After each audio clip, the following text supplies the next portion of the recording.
passe super, l'artiste, super, encore un but sensationnel.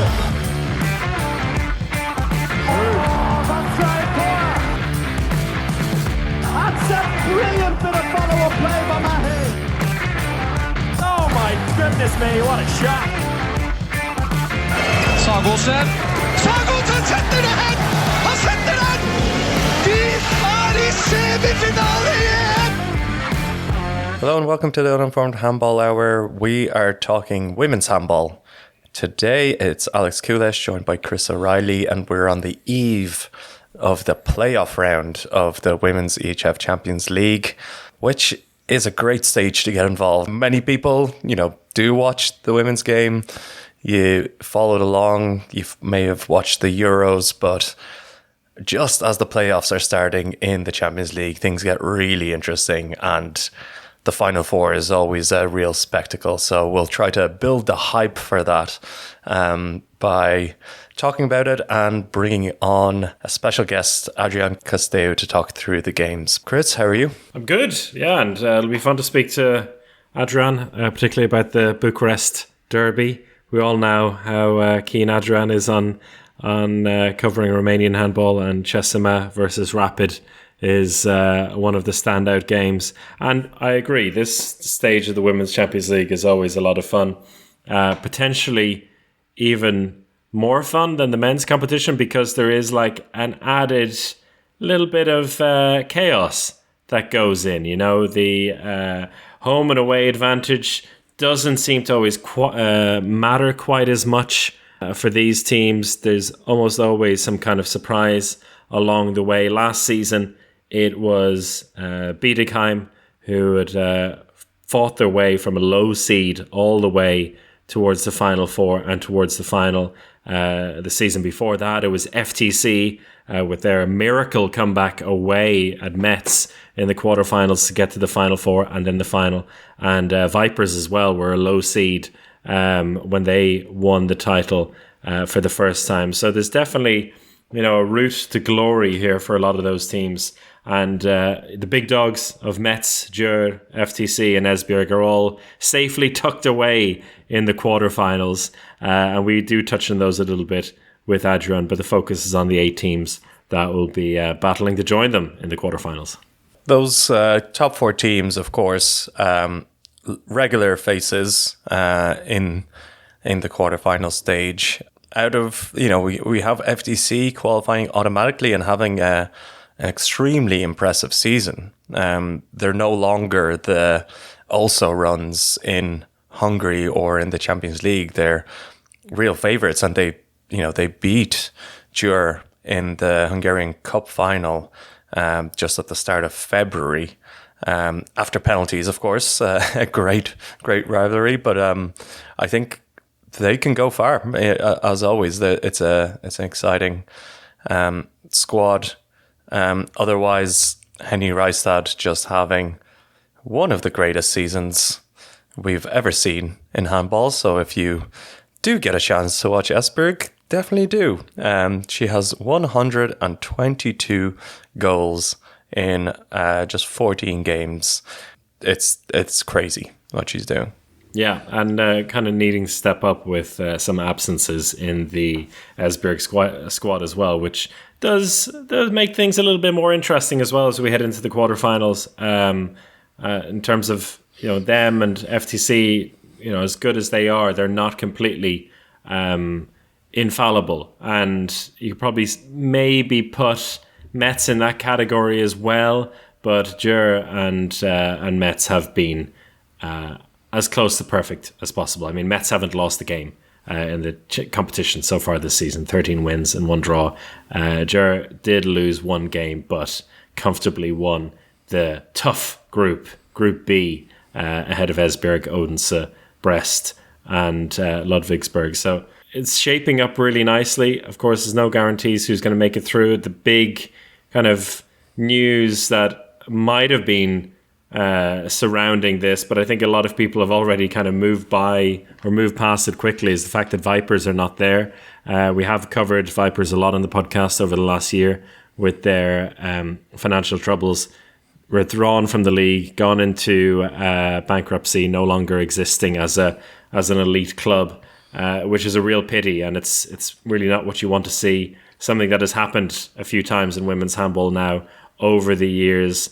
In Norwegian circles, we've seen it now with Vipers and Larvik. Larvik, who've managed to rebuild themselves. We've seen it with Romanian clubs over the years as well, Spanish clubs. It's a real pity that they're not here at this level. And it does also add a little bit of almost like a fantasy draft situation as their players have moved on to other teams. And we'll cover a couple of them in the chat with Adrian as well. But that does mean that we can't be completely deceived by the group standings, because some teams have brought in a big player or two to fill in. Yeah, definitely some big moves around to some of the teams, especially Team Esbjerg, really cleaning up from the Vipers haul, I would say. Henny Reistad giving them a call saying, come on, let's win something else together, shall we? Exactly. So Nina Koppang, Meryl Freirichs, and Mia Emenegger all going to Team Esbjerg to strengthen them. So let's see what that does for the kind of later stages of the competition. It is, Esbjerg, while they've had Reistad at the top, they lost a couple of games, and their only ambition is to win the Champions League at this stage, which they haven't been able to do. So it'll be interesting if those reinforcements get them closer to that goal. Very solid reinforcements. Yeah, they've given up on the Danish league now. Odense running away with that one with 23 wins out of 23.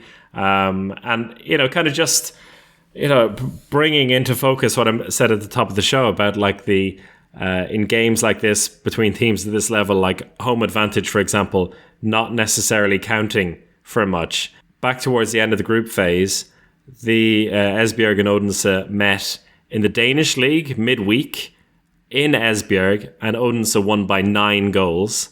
And then, just 4 days later, in the Champions League, Odense at home, having just beaten Esbjerg by 9 goals, lost by 9 goals at home against Esbjerg. So these teams really can bring the best out of each other, but can bring a little bit of randomness and chaos, which does make it very much worthwhile watching, because you can think about it in the Men's Champions League, for example, if a team wins away from home by 4 or 5 goals in the first leg, that they've basically wrapped up the game. There's a lot of teams here in this competition that simply do not know how to give up, and that makes it very, very interesting, and I think sets us up nicely for our chat with Adrian. Let's get into it. So joining us to speak about the playoff round for the Women's EHF Champions League is Adrian Costeiu. Adrian, how you doing? It's waiting for more handball because we didn't have enough until March 2025. But I'm sure that you invited me to join because there is a Romanian derby there. So my expertise is next to none, according to what people say, for this amazing league. That's it. What a perfect round, a perfect derby to bring you on. The man we've had to give us unique insights into Romanian handball over the years. And we've been treated to a playoff round derby with the Bucharest derby, Chesima and Rapid. One of the big games to look out for, if not the big game to look out for in this playoff round. Can you maybe paint a picture for us? Set the scene in Bucharest leading up to this game. What does it mean for Romanian handball? What do these two clubs mean to each other? I was never a good painter in high school, but I can tell you that the history of the clubs is quite intertwined, because basically there was a movement from a Rapid to Chesime with the handball team in the 2010s or something like that with the coach. And then, of course, Chesime got a lot more money into the club, injected into the club, and they won the Champions League. And became a powerhouse. Unfortunately for them, they didn't qualify in the Final Four. They haven't qualified in the Final Four since 2018, so that's quite a big issue for the club, which has quite dominated the Romanian league, but they lost the last title in 2021, I think I would say, against or 2022 against Rapid. So it is a big battle, but I would say, in my view at least, that CSM is a big favorite because there is no home advantage. Rapid don't play their matches on their home court because their home court is a very small arena in their neighborhood, which is called Giulești, and that arena can hold only, I would say, 1,000 people. So the pressure is very big there, but there are no conditions to play a Champions League match there. So both matches will be played in the old, not shiny, very, very moldy Polivalenta arena in Bucharest. So there is basically, I would say, no home advantage, only that Rapid will probably bring their fans into the home match. So in the last 15 matches between these teams, CSM won 13, Rapid won only 1, and there was only 1 draw. So it is highly likely that CSM, and I'm not talking based on head-to-head, but I'm talking about the performances this season. It's highly likely that CSM will go through because Rapid has been in turmoil. Their president has been arrested and replaced, and now they had another guy running the club, but he's gone too. So they are on to the third president now, or let's say the deciding factor of the team. So even their team doesn't look that good compared to previous years, and like the only win that Rapid had was on their home court, which they don't have now. So I think all in all, it's all CSM. Everything points to CSM in this situation. So you mentioned the turmoil. President getting arrested is not the best morale booster for a team. So has that impacted Rapid a lot? And are we talking about an uncertain future for the club? I don't think that there is an uncertain future for the club because we are talking about the club which is owned by the Ministry of Transport in Romania. Rapid in Romanian means fast. They have a big tradition. And basically, they are the Ministry of Transport, like the railway team. They have a big support from the fans, of course, but there's been a bit of an issue there too with the leader of the fans also getting arrested for football issues. So I would say this club right now, turmoil is the best word to describe it, but it's a far cry from what happened when they won the title in Romania and they also made the quarterfinals in the Champions League. And they have a very old squad. They had money issues also. Weren't getting paid. In the end, it all went through. It's all good. But I mean, the coach is not experienced at this level. David Ginesta was an assistant coach to Carlos Viver. And when Viver was fired, then Ginesta took over. They tried to bring Ambros Martin. We all know how that went. And of course, they made some marquee signings, but they lost a lot of players in this season. Like they sent Ostase to Rapid. Milena Rajcevic also left. Marta Lopez also left. So for a team which aims high, you really can't do that. And in the Romanian league, they've also been very poor.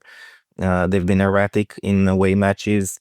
Of course, they lost by five goals against CSM, but I mean, I literally can't see how Rapid will do this over the course of a double header, because what they had was the support of the fans and the atmosphere.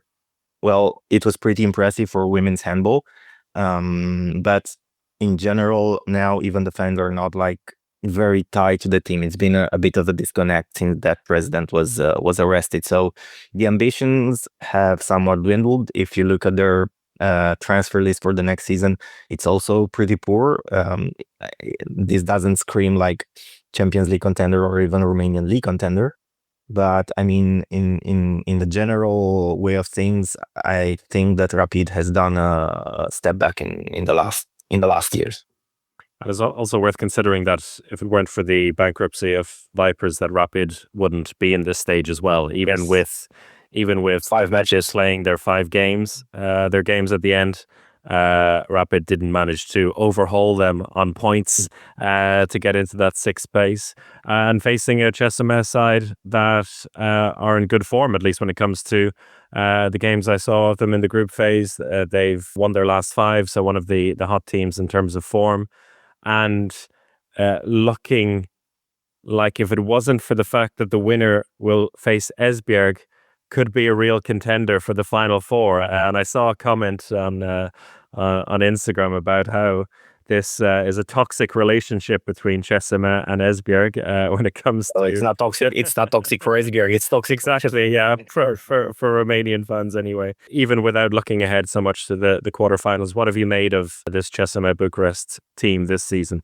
I've seen plenty of matches in the domestic league, and they weren't very impressive at all. They lost a match against Craiova, which is I think 7th now or 8th, so middle of the table team, without many stars and without a name that could boost their appeal.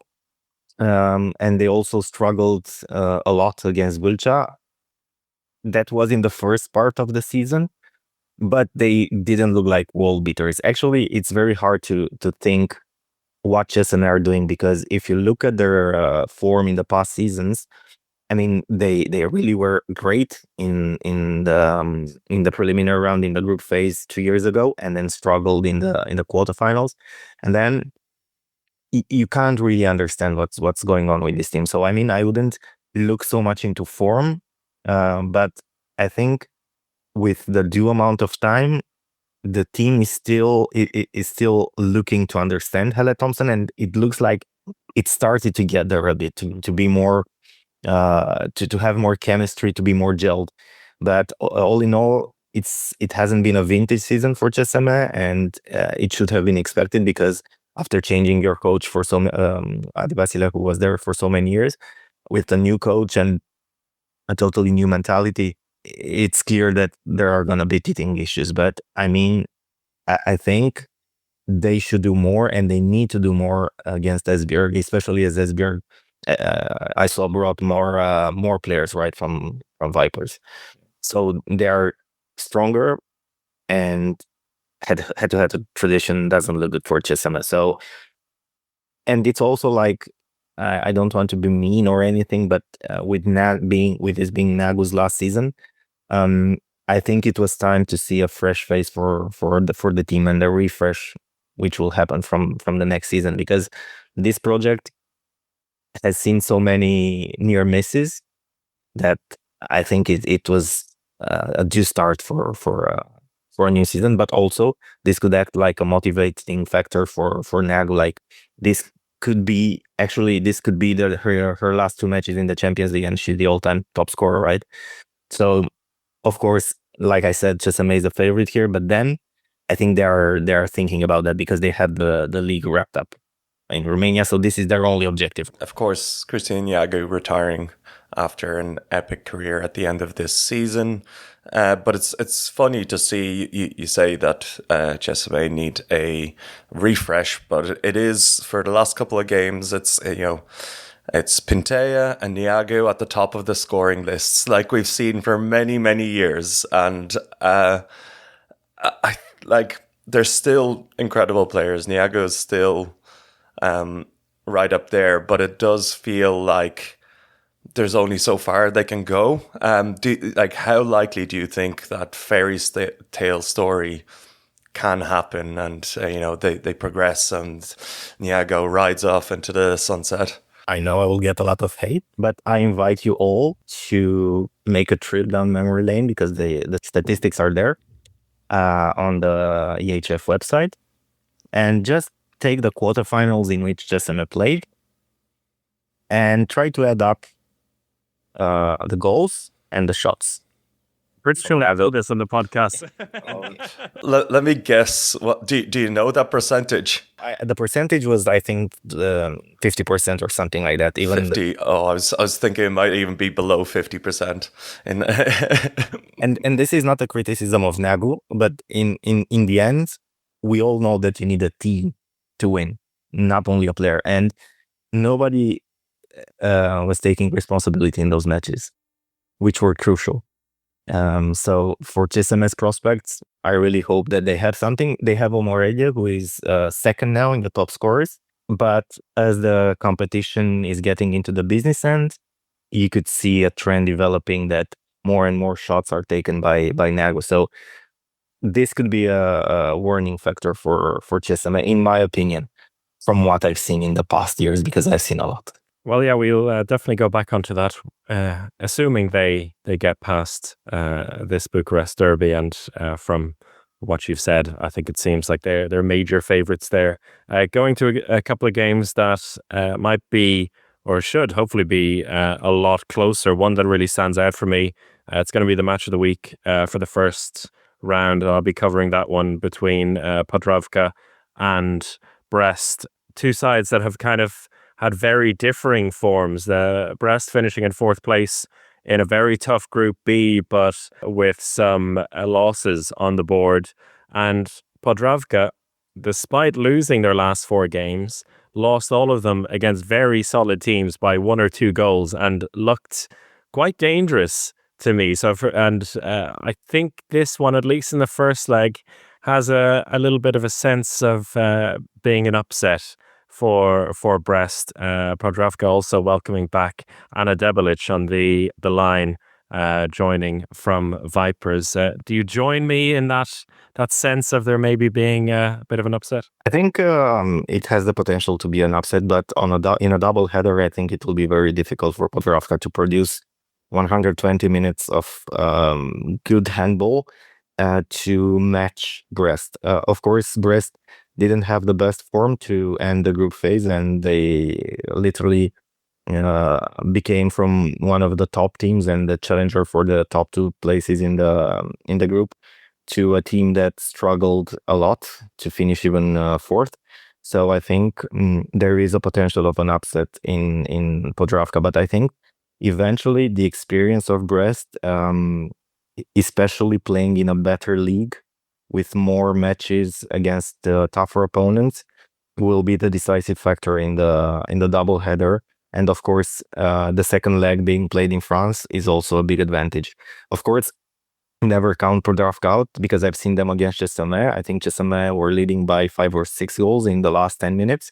And then Podravka really had the chance to tie the match because they missed the last shot, a 1-on-1 with the goalkeeper, with Moreschi. Yeah.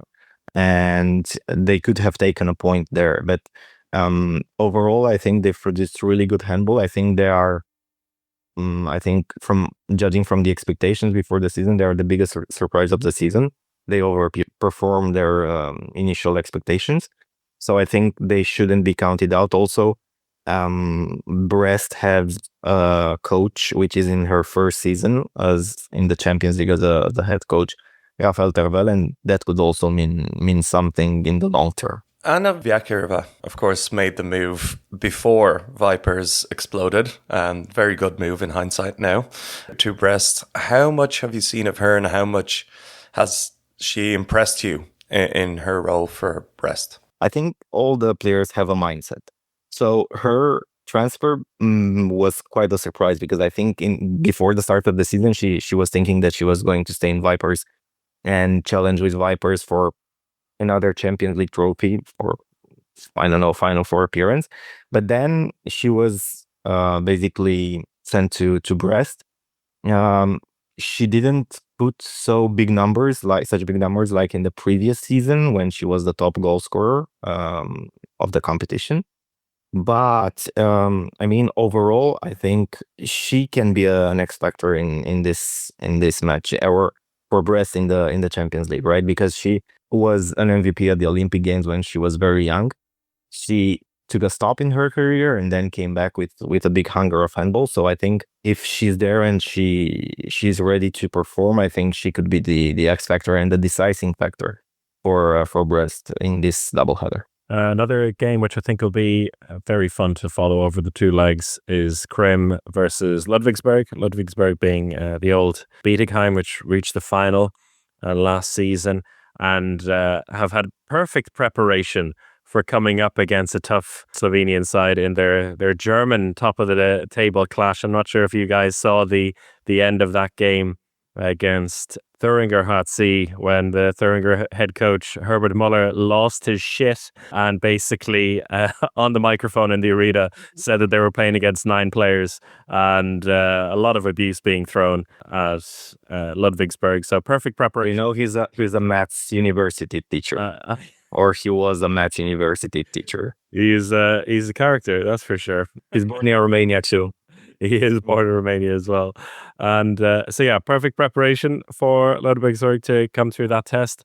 But this feels like both sides have been a little bit underwhelming for me this season. Two teams with probably a lot of expectations heading into the season, finishing 4th in Group A, Krim, 5th in Group B, Ludwigsburg.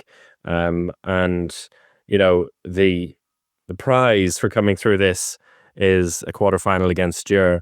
But which team do you think is sitting in a slightly better position heading into this game, Adrian? It's very difficult because Krim, I think, had like 6 or 7 consecutive losses, right? So it was very, very difficult for them. I've seen them against SMA. I think that was the worst match for them.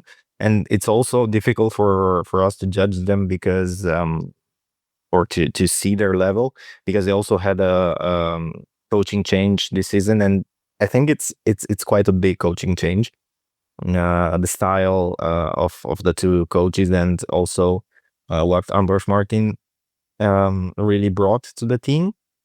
But overall, I think I will give the nod to Krim here because also I think of the experience. Of course, Ludwigsburg have plenty of experience. They are the runners-up last season.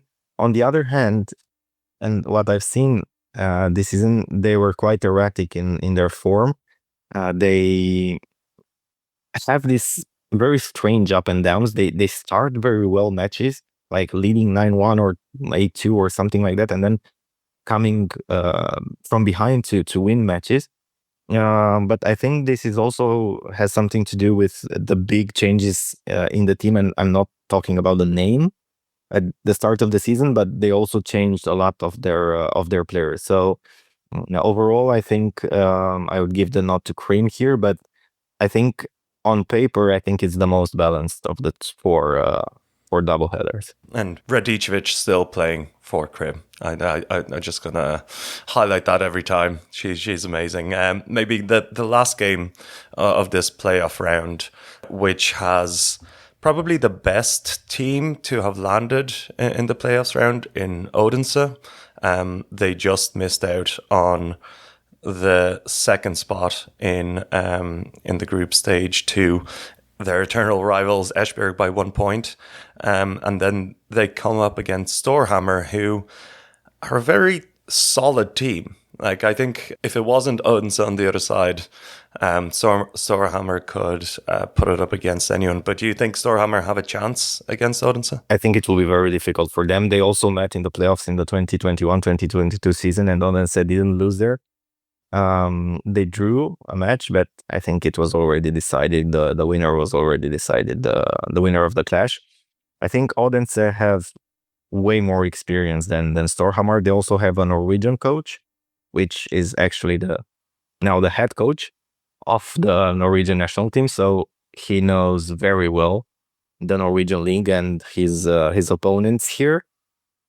But I think this is like the difference between the European League and the Champions League, which is quite big, especially in the top tier teams. Because Odense have this experience of playing and trying to get into the Final Four, finally getting through to Budapest. On the other hand, Storhamar were 2 seasons ago in the Champions League. Now, last season they went and won the European League, and now they're back in the Champions League, but they finished 6th in a group. I would say arguably easier than Group B. That's only my opinion, my personal opinion. And I've seen them against Bistrica. They're not very, very well equipped to try to beat Odense and that's only my opinion. I'm not criticizing Storhamar, but I think there's a reason why they were sixth, and they really struggled until the end to get that playoff spot, because it was quite a hard fight with Bistrica, and Bistrica also had a very bad season. I'm talking about Romanian teams a lot, but it's easier to watch them on TV than I don't like streaming matches a lot. I really don't like, because then I have the temptation to look at the score before the goals are being scored, and it's very difficult for me, and that's one of my issues. But on the other hand, I can see some of the things, of course, and I think indeed Storhamar beat Vipers in Norway, but that's a different situation. And also having the second leg in Denmark, not that it matters so much, because Odense also had it with Ludwigsburg in the quarterfinals, I think, last season, right? So I think it doesn't matter that much, but I think it's a premium for Odense to qualify for the quarterfinals this time around too. Yeah, they have a little bit of a payback on the Champions League to dish out. And as Alex always says, in the battle of who has the best Norwegians, in this case, Odense have the better Norwegians that Storhamar. And especially since they got a pretty major Norwegian out of Vipers, with Katrina Lunde joining Odense for the rest of the season, could be highly impactful for their charge to a title challenge. I was looking at their statistics for the goalkeeping department during the group phase, and I think they are last or somewhere around there in terms of shots saved. So addressing your big need with such a player, it's a genius move. Yeah, Jarrett Holte, who was the top keeper for Odense, was on 24% heading into their big game with Esbjerg. So before we let you go, Adrian, as you asked when we asked you on, one of your conditions was to talk to you briefly about the IHF Emerging Nations, which you were covering last week as well. And you said it was a good coverage. Yes, very good coverage, particularly seeing as you were doing it remotely. Great Britain winning the title, coming from behind to beat USA in the semi-final, and then upsetting the home nation in the final. What did you make of that whole week?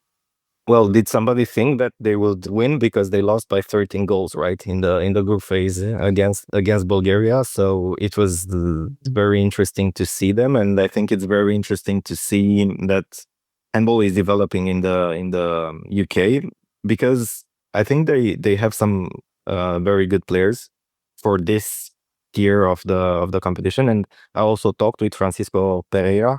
It's not a very British accent name, but he has a Nottinghamshire accent.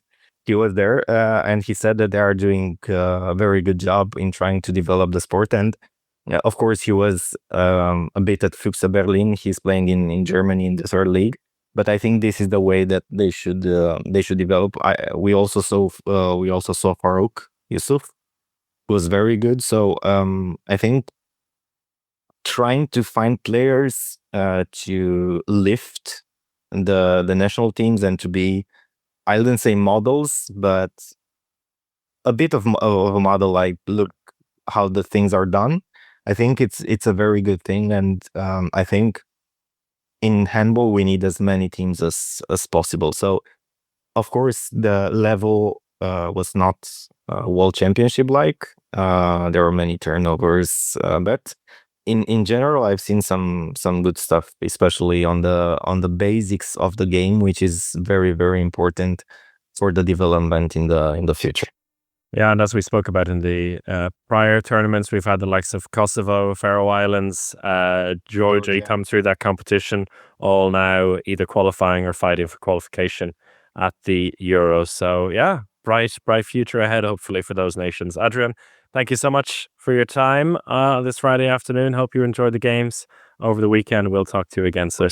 Thank you very much for the invitation. See you. Good stuff, and thank you to Adrian Costeiu for that breakdown of the playoff round in the Women's EHF Champions League. And based on what he was saying, he seems like two foregone conclusions in his mind, perhaps with Chessama over Rapid in the Bucharest Derby and Odense over Storhammer. But really, it feels like the Krim Ludwigsburg game is a real 50-50, and I'm hoping for my own sake, commentating on Podravka versus Brest tomorrow, that will be an interesting one. I think Podravka at home will give them a little bit of a test. Yeah, definitely. So looking forward to that round. Thanks for joining us. We, of course, will have a morning club as well on our Patreon, previewing some of the big Bundesliga games this weekend and reviewing some of the ones that happened. Melsungen got rattled by Hamburg, so we'll be talking a little bit about that. And next week, we will review those games and really dive into the business end of the Bundesliga. But thanks for joining. Thanks everyone who has stuck around on Patreon. Sign up if you want to hear some great analysis throughout the next couple of months as we're in the business end of the competitions all across Europe. And thank you.